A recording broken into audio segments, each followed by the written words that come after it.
તો મિત્રો આજે આપણે ટિકટોકમાં ટ્રેન્ડિંગ છે તેવા આલુ ટિક્કી રેપ બનાવીશું, જે ખૂબ જ સરસ બનશે, જે નાના મોટા સૌને ભાવશે અને તેના માટે આપણે ટોર્ટિલા પણ ઘરે જ બનાવીશું।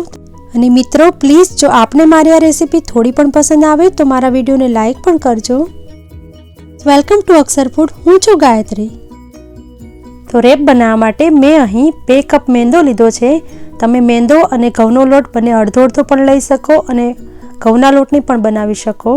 જેમાં હવે સ્વાદ પ્રમાણે મીઠું, 1 ટીસ્પૂન બેકિંગ પાવડર અથવા તો 1/4 ટીસ્પૂન બેકિંગ સોડા લઈશું અને ના હોય બંને તો સ્કીપ કરી શકાય।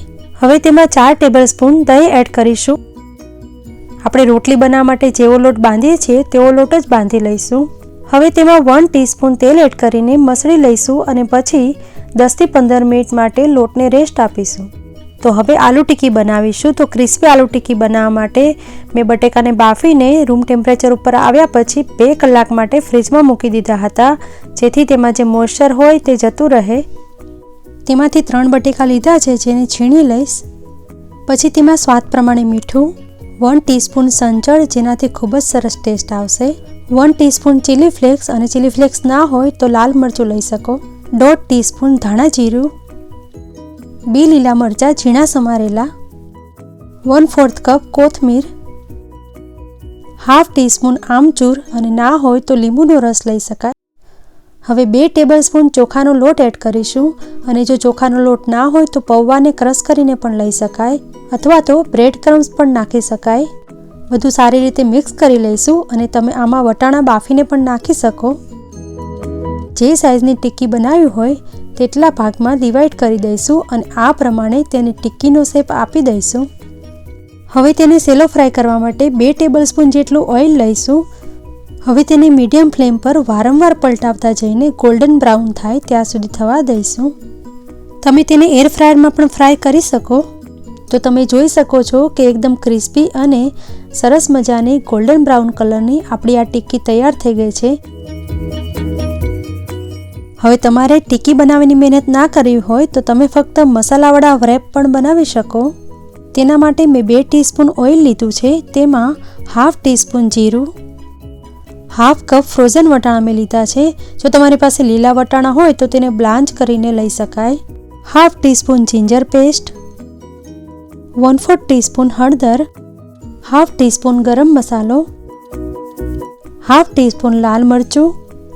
હવે ½ કપ જેટલું છીણેલું ગાજર મેં લીધું છે, તેમાં મીઠું એડ કરીને સારી રીતે મિક્સ કરી લઈશું અને પછી તેને ફક્ત 1 થી 1.5 મિનિટ માટે થવા દઈશું, જેથી ગાજર થોડા ક્રન્ચી પણ રહે। તમે આ મસાલાને વધારે હેલ્ધી બનાવવા માટે તેમાં તમે કેપ્સિકમ અને બીટ, બીન્સ વગેરે વેજીટેબલ પણ વાપરી શકો।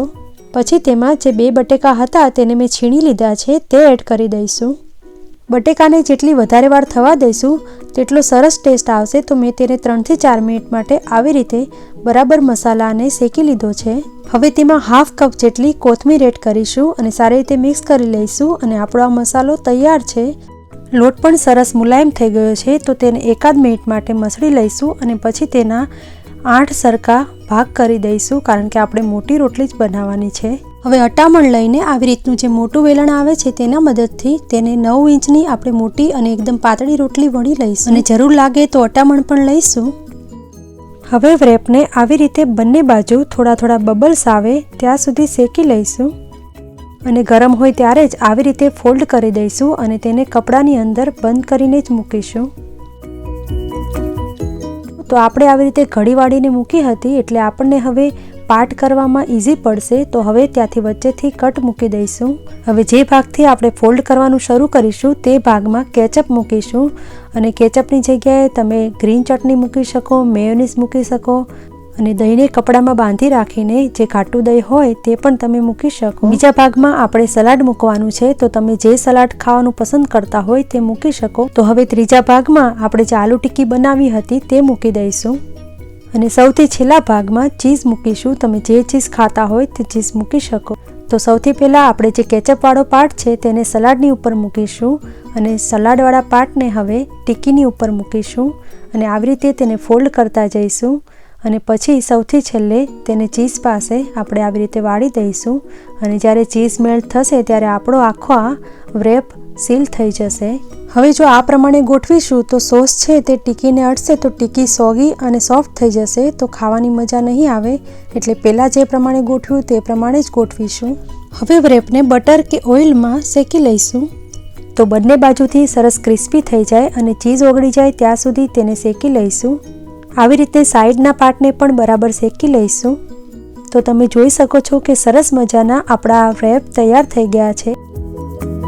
4 ટિક્કીવાળા વ્રેપ બનાવ્યા છે. તો હવે જે પટેટોનો મસાલો તૈયાર કર્યો હતો તેના પણ બીજા 4 વ્રેપ હું બનાવી લઈશ અને તમારી પાસે જો વધેલી રોટલી હોય તો તેમાંથી પણ તમે આવા વ્રેપ બનાવી શકો. જો મિત્રો આપને મારે આ રેસીપી થોડી પણ પસંદ આવી હોય તો મારા વિડીયોને લાઇક કરજો અને મારી ચેનલને સબસ્ક્રાઈબ કરજો. મળીએ બીજી એક નવી રેસીપી સાથે. ત્યાં સુધી આવજો. Thank you for watching.